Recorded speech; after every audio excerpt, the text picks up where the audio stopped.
notice he's doing some odd things. For example, he would go to the window and open it and close it and open it and close it and say it was too bright or too, and that's very odd. And he couldn't sit still, like he couldn't get comfortable. Just, that gut feeling you have, just something wasn't quite right.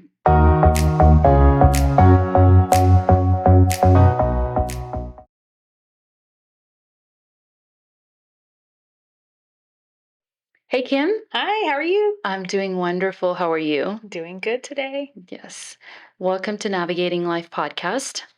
Thank you. So, would you tell us a little bit about yourself? Sure. So, my name is Kim. I grew up in an oil family. My dad was in oil, and so we moved back and forth from Midland, Texas, to Houston, Texas, to Midland, to Houston, and uh, Texas, born Texas through and through. Have three older brothers. I'm the baby.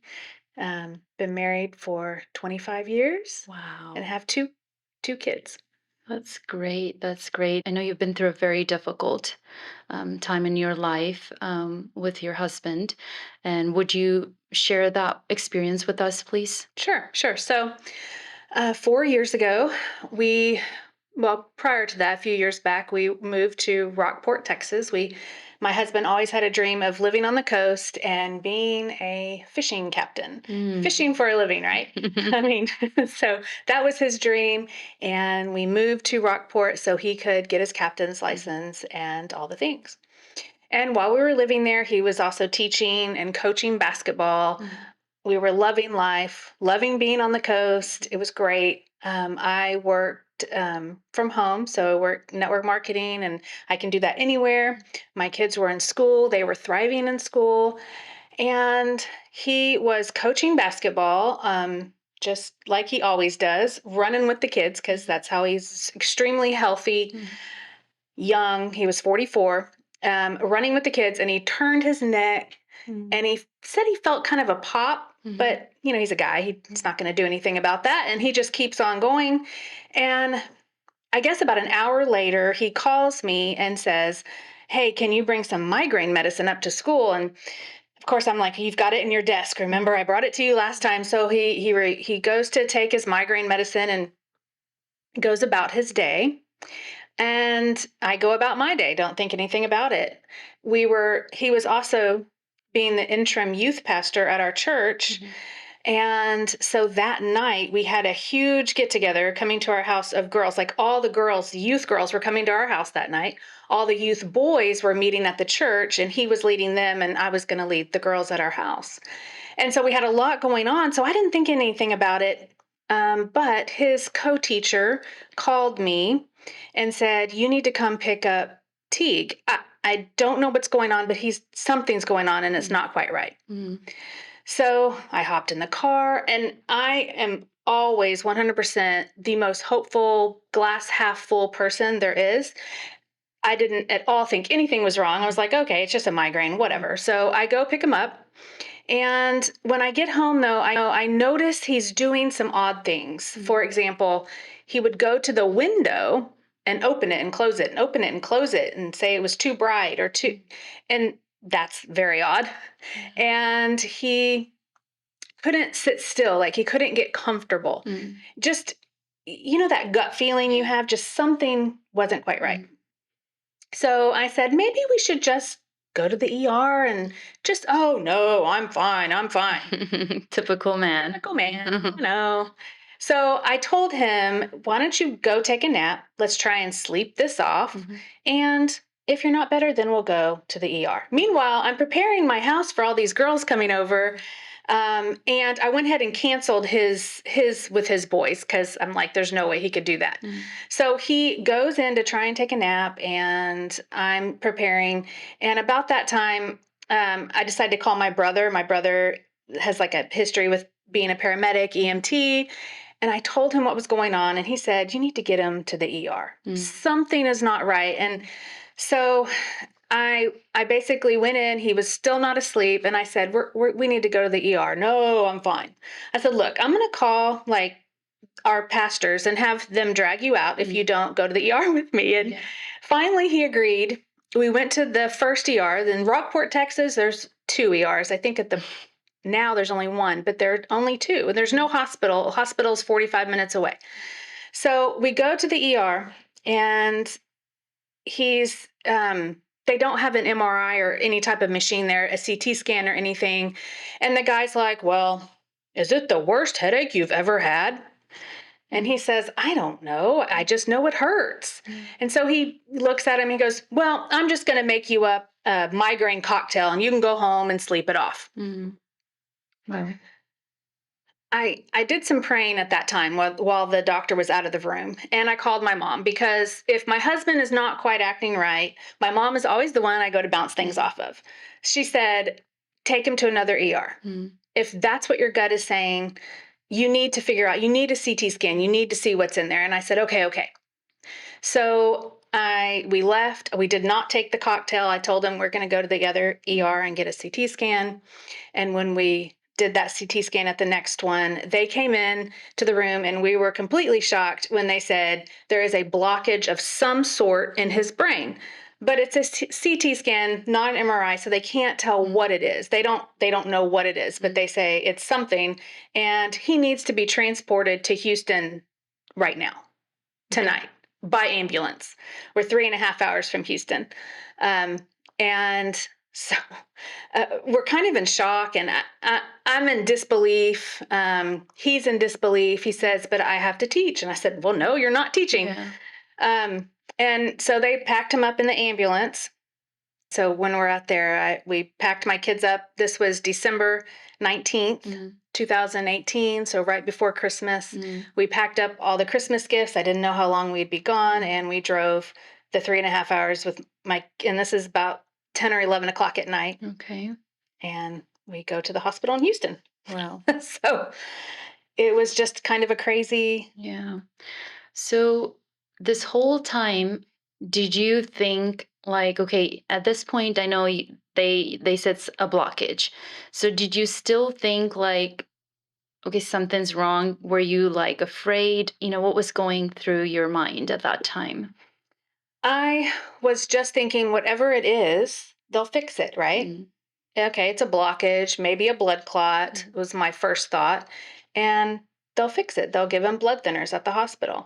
And we pulled in, and after he had been there a few hours, my mom and one of his friends met him, so he wasn't alone. And when we got there, he was acting his normal self. So I knew he hadn't had a stroke. I knew he hadn't had anything happen, except that there's this blockage. So it's causing less blood flow to his brain, and that's why he's acting weird. So I didn't think much about it. And they needed to do an angiogram. Now, most people who have strokes and all that, when they do the angiogram, they're going into the heart, but they had to do his up into his brain to see what was the blockage. However, other more critical people kept coming in ahead of him, and so they kept putting him off. So we didn't get the angiogram till 2 days after we'd been in the hospital. They kept him on pain medicine because he was in a lot of pain. The blockage has just a lot of pain, but when he wasn't sleeping, he was his normal Teague self, and so I wasn't really concerned. And so you were in there 2 days, and then he getting pushed back, and because of other patients, Right. whatever. And so did they finally do the angiogram? Right. So 2 days later, they come in, they said, "We're doing the angiogram." We're all excited. We're like, "Yay, we get to find out what it is." And they wheeled him out, and my mom and I were waiting in the room. We had some friends that had come in, and he was gone, I don't know, 30, 40 minutes. And when they wheeled him back into that room, he was a different person.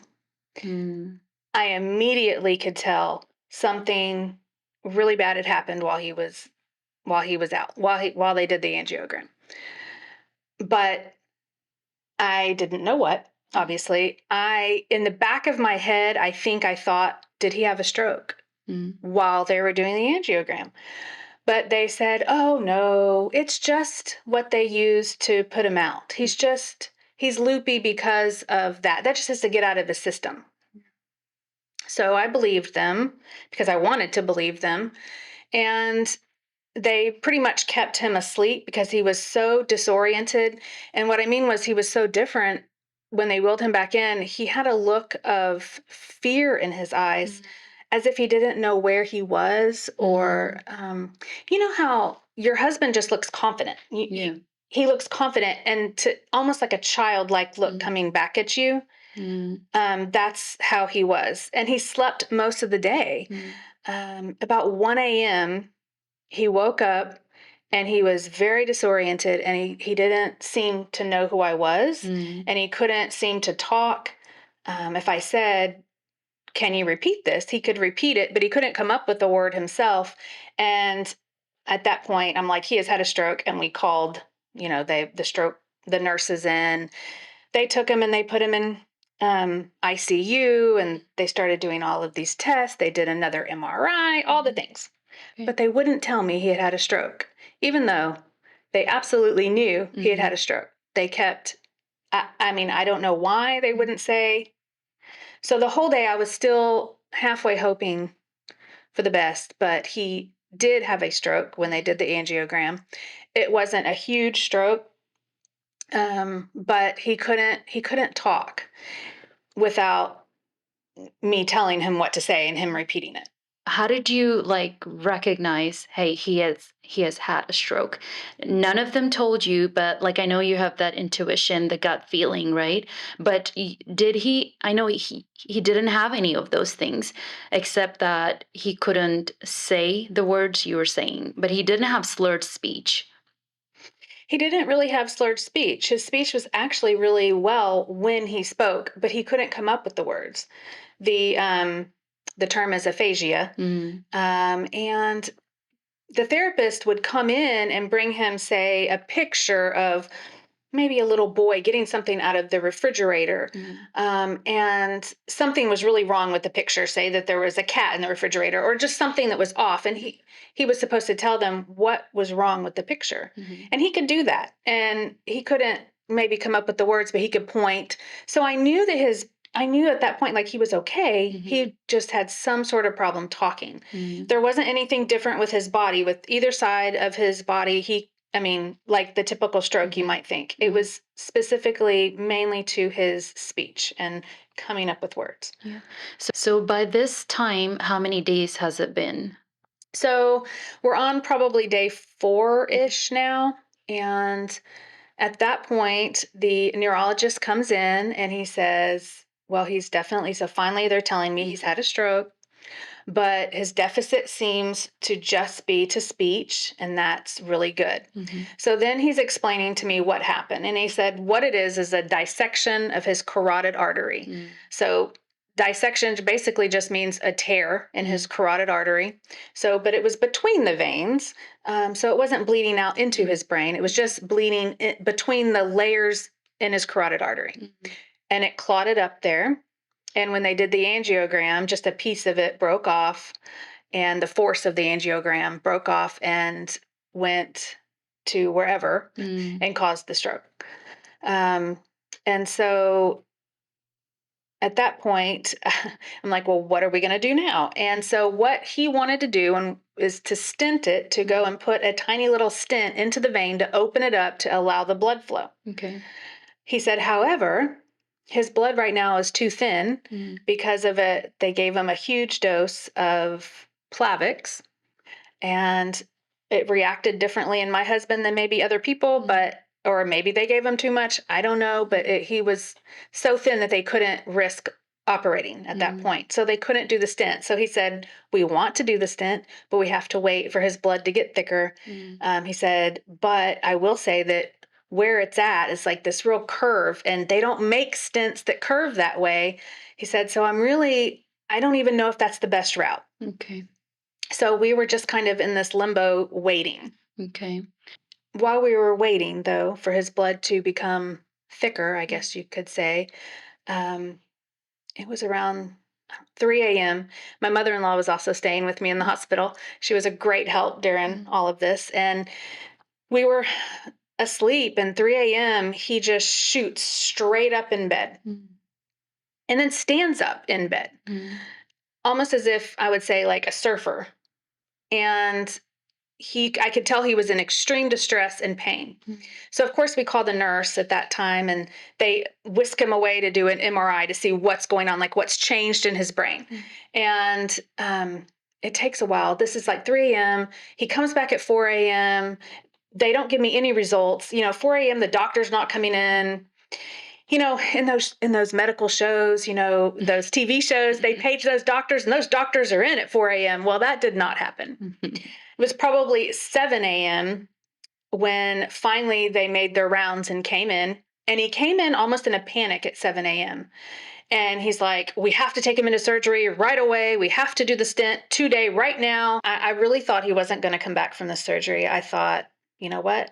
It caused a stroke. His last angiogram caused a stroke. This angiogram to put the stent in, it's going to, whatever's in there is going to come out, and he's going to die on the table. And, this has been 4 or 5 days in the hospital with very little sleep, and I was a wreck.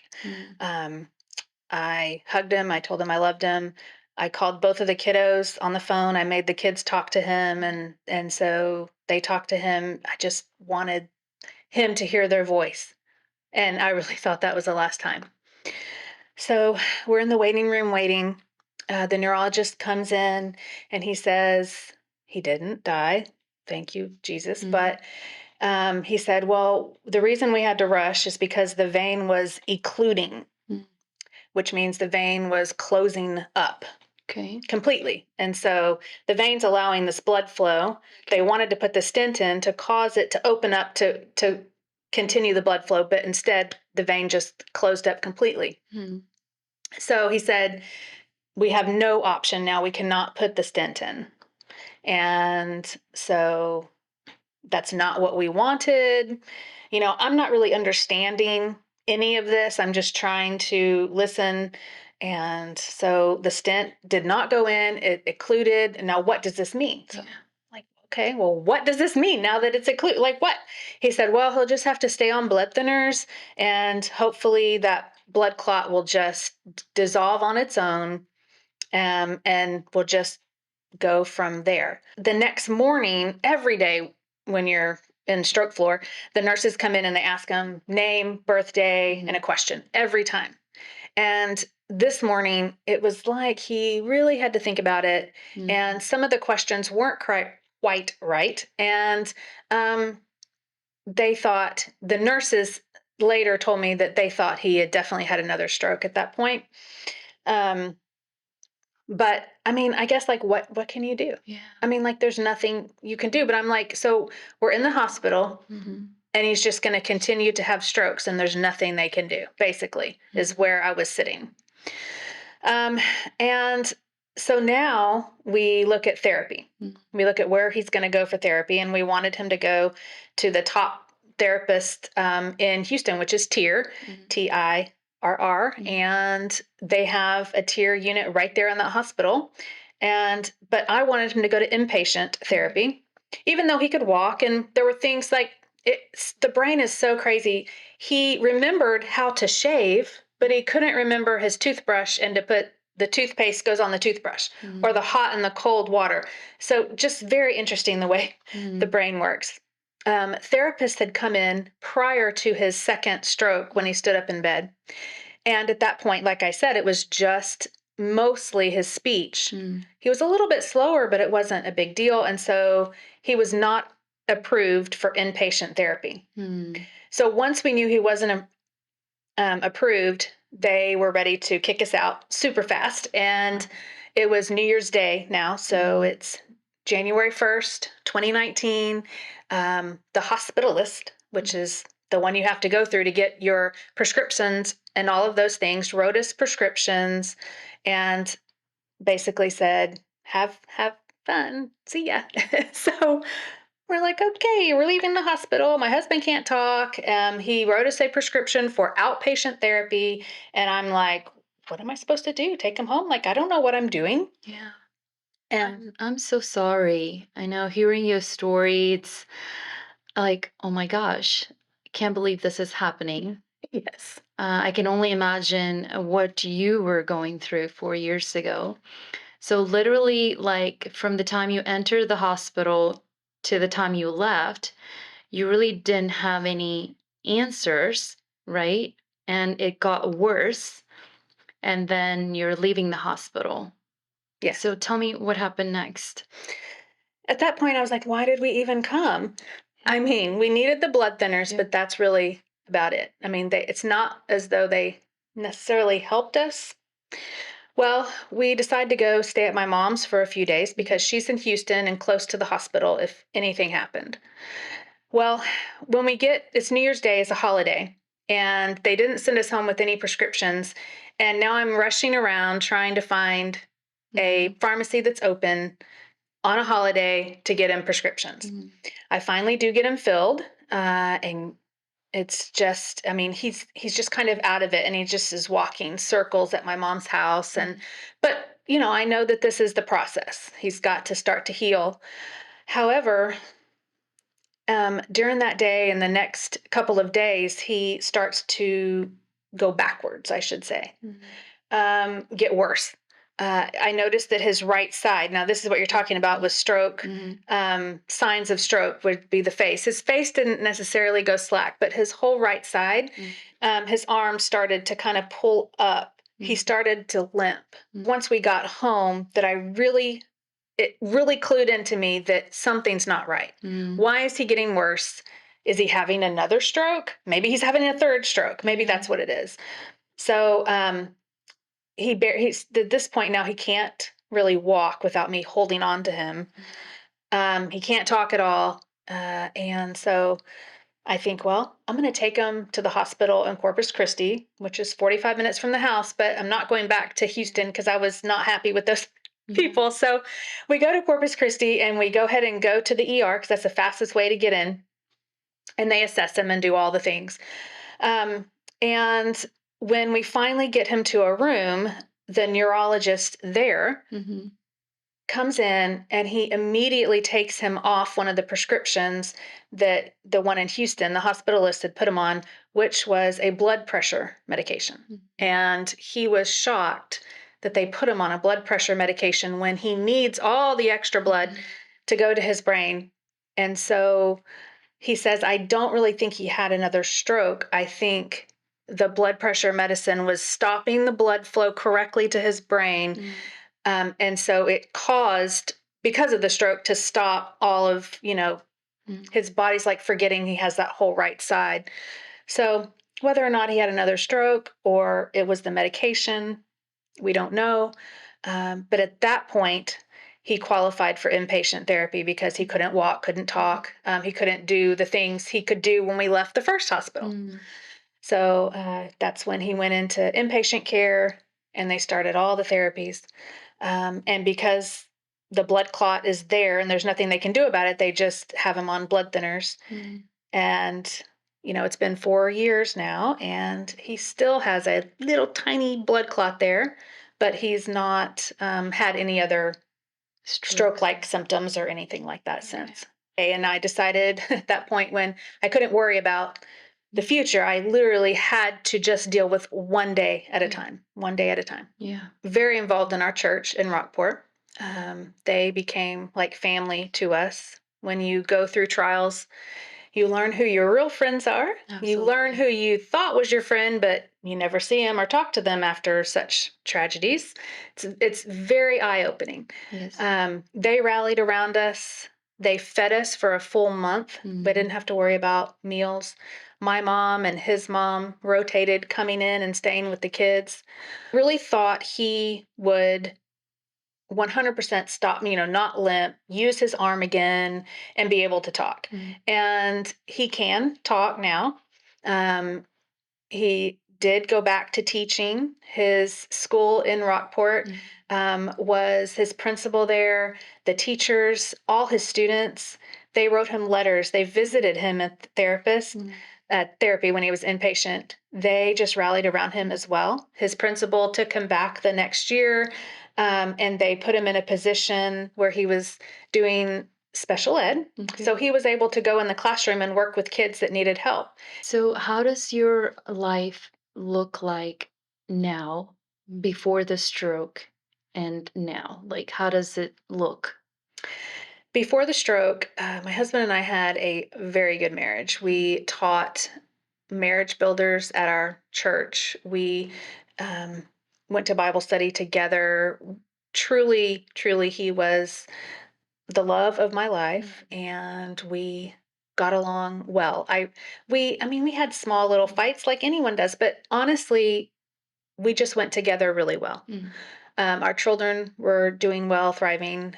They have had a really hard time, specifically my son, I think because, dad son relationship versus daughter dad relationship. But my son has really struggled through this, missing his friend, his dad, the way he was. Mhm. When he first was home, he couldn't control his how he said something. So he would say, come here, but it sounded really mean, like you're in trouble. And so the kids felt like they were walking on eggs, like they didn't shells, like they didn't know, are you in a bad mood? Are you in a good mood? Um, um, so since the stroke, for the first probably almost 3 years, I 100% believed that God was going to fix this and God was going to heal him. And in the last year, it was that realization that this is what we have, and it might not get better here. Mhm. um, and the most thing that's different with him is his emotional side. Mhm. He has a hard time connecting emotionally. He had a beautiful relationship with God, and he was so reverent. He was actually right before the stroke. He was ordained as a deacon in our church, which was something that he had prayed about and wanted to be voted in for a long time. And so now, because there's something, that dead part in his brain, his emotional side is just not there. And so because he can't connect emotionally with me, he can't connect emotionally with God or his kids or his family. Kim, would you say that the stroke changed your lives? And also, did it change his personality? It has completely changed our life, Mhm. and it completely changed his personality. For a while, so my dad actually passed away when I was 15. Mm. And so, and it was about the same age. My mom was the same age I was when my husband had his stroke. Mm. So my mom and I have been best friends ever since my dad passed away. And it's just, it's crazy because I'm talking to her and she's like, I know what you're going through, but it's different because he's still alive, Yeah. but he's different. Yeah. He's a completely different person. And so I know that when somebody's husband passes away, and they grieve and they're able to move on, Yeah. their heart never heals that, but they're able to move on. In this last year, I have let my heart get hardened towards my husband, and it's not his fault. It's not his fault. And so I think a lot of times, in a way, I could be selfish. Like, it's like, is it all? It's not all me. Like, my husband is going through it. He knows he's different, and he can't do what he loves. He can't be a captain of a fishing boat without tremendous help because of the balance issues. He can't golf anymore. He loved to golf. He doesn't have the hand-eye coordination. He even has trouble fishing, which is his love. Hunting, he can still do hunting fairly well because there's a scope on the gun, but all of these things are taken away from him. All his friends, I mean, he pretty much has two main friends that have stuck with him through this. Those two friends have been a godsend to him, and they don't treat him any different. So having hope, right? Having hope that it will be better and you can't give up, you know? If you don't have hope, I mean, you've got to have hope. Yeah. You've got to have hope. That is the point of this channel, right? Like because we know everybody's fighting a battle, and we want to give hope and also to show that you're not alone in this fight. And you did it, I did it, and a lot of people. I mean, you could watch episodes and episodes on this channel of people that have gone through some amazing, challenging, places in their lives, but how we have overcome, rising above our circumstances, and do not give up. What is next for you?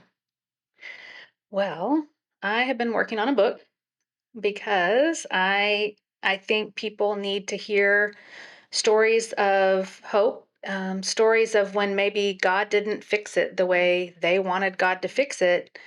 Um, but I believe that people need to hear those stories of hope. Yes. I read several books that helped me. Mhm. Whenever that book is out, you have to probably come back I'll come and back. talk about that book.